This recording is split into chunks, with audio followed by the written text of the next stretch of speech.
آج بھی ہم محفلوں میں، کوئی دوستوں کی محفلوں میں جب ہم قرب قیامت کا ذکر کرتے ہیں یا آنے والے حالات کے حوالے سے اویئرنیس کا ذکر کرتے ہیں، جیسے آج کل ہم دیکھتے ہیں کہ چاہے کوئی خوشی کی محفل ہو، چاہے کوئی غمی کی محفل ہو، چاہے کسی بچے کی پیدائش، کچھ بھی ہے، کرونا کا ذکر ضرور آئے گا اس محفل میں.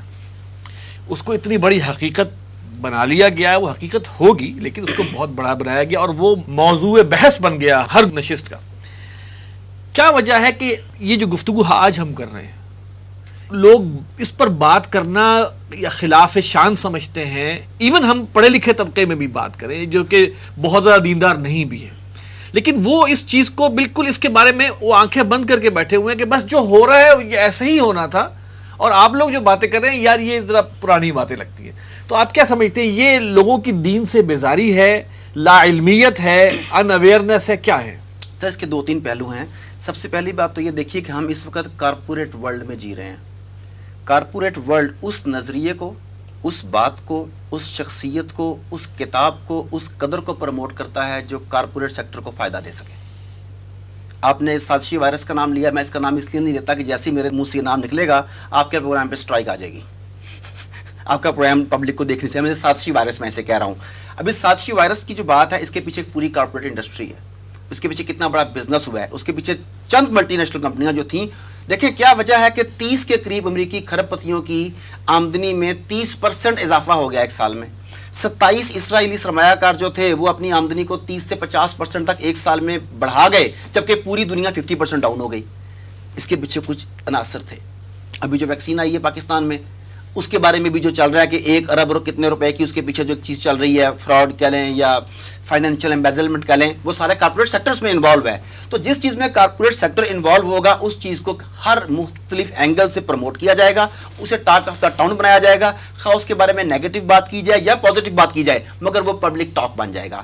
اس ہمارے موضوع کا تعلق کارپوریٹ ورلڈ سے نہیں ہے. یہ ہے نمبر 1. نمبر 2 بات ہے عقائد اور نظریات کی. یہ تو بلکہ یہ تو ہماری گفتگو کارپوریٹ ورلڈ کے خلاف ہے. جی کارپوریٹ ورلڈ کے خلاف ہے، اور اسی وجہ سے آپ کو اسپانسر نہیں ملے گی کسی بھی قسم کے. اگر آپ چاہیں بھی تو لینے، اگر آپ لینے بھی چاہیں تو نہیں ملیں گے نا، کیونکہ ہم ان کے خلاف جو ہے کارپوریٹ ورلڈ کے. اور کارپوریٹ ورلڈ کے خلاف وہ اسے گاڈ کے برابر رکھتے ہیں نا اپنے کارپوریٹ سیکٹر کو، تو آپ ان کے خلاف بول رہے ہیں، وہ آپ کو پسند نہیں کریں گے. یہ ہے ایک بات. دوسری بات یہ کہ ہم اس پہ بات کیوں نہیں کر رہے. دیکھیں جو ذہن سازی ہے، خواہ وہ تعلیمی اداروں کے ذریعے کی جائے، خواہ وہ میڈیا کے ذریعے کی جائے، وہ بہت اہم ہے. ریسنٹلی میرے پروگرام کے نیچے یوٹیوب پہ لوگوں نے کچھ اس طرح کے کمنٹس دیے ہوئے تھے کہ جب رسول اللہ نے کہا کہ اسرائیل بنے گا، دجال آئے گا، تو تم جیسے کافر لوگ اسے روکنے والے کون ہوتے ہو؟ تم رسول اللہ کی بات کو غلط ثابت کرنا چاہتے ہو. اندازہ کریں، میں نے اسے کہا کہ یہ تو نہیں لکھا کہ میرے دور میں آئے گا یا مجھے اس کی ریزسٹنس نہیں کرنی، لیکن لوگوں کا ذہن یہ بنا دیا گیا بالکل ویسے ہی جیسے زائنز نے کروسیڈرز کا ذہن بنایا کہ اینٹی کرائسٹ آ رہا، کہ وہ کسی اور کے لیے آنا ہے، مگر انہوں نے کہا کہ وہ آنا ہے تمہارے فائدے کے لیے ہے.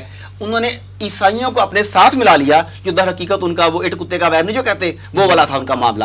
ذہن سازی اس طریقے سے کی گئی. اب ہمارے لوگوں کی ذہن سازی اس طریقے کی گئی، اور وہ ذہن سازی ہو چکی ہے. اس کے بعد اگلی چیز یہ ہے کہ ہمارے گھروں کا ماحول کیا ہے.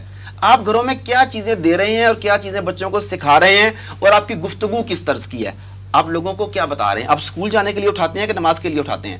آپ رات کو جلدی سونے کا کہتے ہیں تو کیا کہتے ہیں؟ صبح اسکول جانا ہے یا صبح نماز کے لیے اٹھنا ہے؟ کپڑے تیار ہونے ہیں، نہانا ہے، منہ دھونا ہے یا وضو کرنا ہے؟ آپ کی ٹاکس جو ہیں وہ ایک خاص طرح کا ماحول بناتی ہیں. اس ماحول میں دین 0.0001% بھی نہیں رہا. جب دین ہی نہیں رہا تو پھر دین سے متعلقہ چیزیں بیچ میں سے کہاں سے آئیں گی؟ اس کے بعد ہم نے الہاد کے بارے میں بھی تھوڑا سا بھی ٹچ دیا. الہاد کے ذریعے رسول پاک صلی اللہ علیہ وآلہ وسلم کی بے شمار احادیث کو ان بدبختوں نے کٹہرے میں لا کر کھڑا کرنے کی کوشش کی. یہ بہت بڑا المیہ ہے کہ اس کے اوپر وہ بات کرتا ہے جو اس کا اہل نہیں ہے. جیسا کہ ڈاکٹر صاحب نے کہا کہ کسی بھی آدمی کو ایک مائک اور کیمرہ دے کے اسے آپ پوری دنیا کا دانشور بنا دیتے ہیں پکڑ کے. اب رسول اللہ صلی اللہ علیہ وسلم کے فرمان کو جانچنے کا احادیث کی جو کسوٹی ہے، جو اصول حدیث ہیں، جب وہ میں جانتا نہیں تو اس بارے میں رائے دینے کا میرا حق کیا ہے؟ اگر میں آپ کا ہارٹ سرجری نہیں کر سکتا کیونکہ میں ہارٹ سرجن نہیں ہوں، تو میں احادیث رسول کے بارے میں بات کرنے والا کون ہوتا ہوں؟ ہم نے ان چیزوں کو سب سے سستا سمجھ لیا. ایک اور بہت بڑی غلطی یہ ہوئی، اور اس بات پہ بھی آپ کو لوگوں نے ناراض ہونا ہے، مگر آپ مجھے بلا بیٹھے تو مجھے سننا پڑے گا، آپ کو ظاہر ہے. اہل الرائے جو ہیں وہ کون لوگ ہوتے ہیں؟ ہم لوگوں کو یہی نہیں پتا کہ صاحب الرائے یا اہل الرائے کون ہیں. جس آدمی نے انجینئرنگ کر لی، جو آدمی MBBS کا ڈاکٹر بن گیا، جو آدمی CA چارٹرڈ اکاؤنٹنٹ بن گیا، جو آدمی بینک آفیسر بن گیا، ہم نے یہ سمجھا کہ یہ پڑھا لکھا آدمی ہے اور اس کی رائے بڑی اہم ہے. سوال یہ ہے کہ کیا اس کی رائے ان معاملات میں اہم ہے؟ میں خود ایسے بے شمار میٹنگز میں بیٹھ چکا ہوں جہاں پر ایک فزیشین صاحب بیٹھ کے وہ اسلام کے بارے میں لیکچر دے رہے ہیں اور لوگ کہہ رہے ہیں پڑھے لکھے آدمی ہیں نا یار. بھائی وہ پڑھا لکھا آدمی کس بارے میں ہے؟ آپ لوگوں نے رول ماڈلز کن کو بنا لیا, کس معاملے میں بنا لیا؟ میری بات سمجھ رہے ہیں کس طریقے سے ہمارے پر ضرب لگائی گئی ہے. تو یہ ساری ضربیں اس طریقے سے لگائی گئیں کہ ہم نے ان چیزوں کو بھلا دیا. اب اگر کوئی بچہ گھر میں بات کرتا ہے نا میرے سے مراد ہے ہمارے, تو ہمیں چونکہ اس کا جواب نہیں آتا, اور میں خود پڑھ کے اس کا جواب دینے میں اپنے اندر سکت نہیں پاتا, اور کسی عالم سے پوچھنے میں اپنی حد تک سمجھتا ہوں کہ میں عارف صدیقی اب جا کے پوچھوں کہ ڈاکٹر حماد صاحب اس بارے میں آپ کی کیا رائے ہے, تو میں تو چھوٹا پڑ جاؤں گا. تو میں بچے کو یا تو الٹا سیدھا جواب دیتا ہوں اور یا کہ یار ایمی گلیں ہی ہے نا یار. اب جب میں نے گھر سے سبق دینا شروع کیا, وہی مزاج بن گیا, پھر وہی مزاج آگے بن جائے گا. اس کے بعد جب میں مساجد میں جاتا ہوں تو مساجد میں امام موجود ہے, عالم موجود نہیں ہے. اب امام صاحب نماز پڑھا سکتے ہیں, نماز سے متعلقہ باتیں بتائیں گے, وضو کے بتائیں گے, وہ عالم نہیں ہے.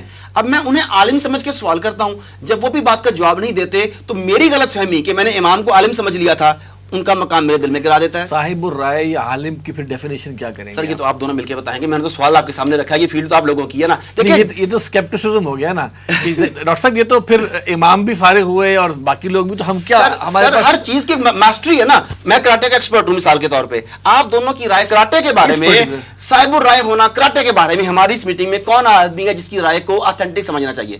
میری رائے کو سمجھنا چاہیے, کیونکہ اس بارے میں میں ایکسپرٹ ہوں. ایک چیز کی آپ ایکسپرٹ ہیں, آپ شیخ الحدیث ہیں, آپ شیخ القرآن ہیں, فلانے ہیں, تو جو آدمی جس چیز کا ایکسپرٹ ہے ہمیں اس کی رائے کو لینا چاہیے.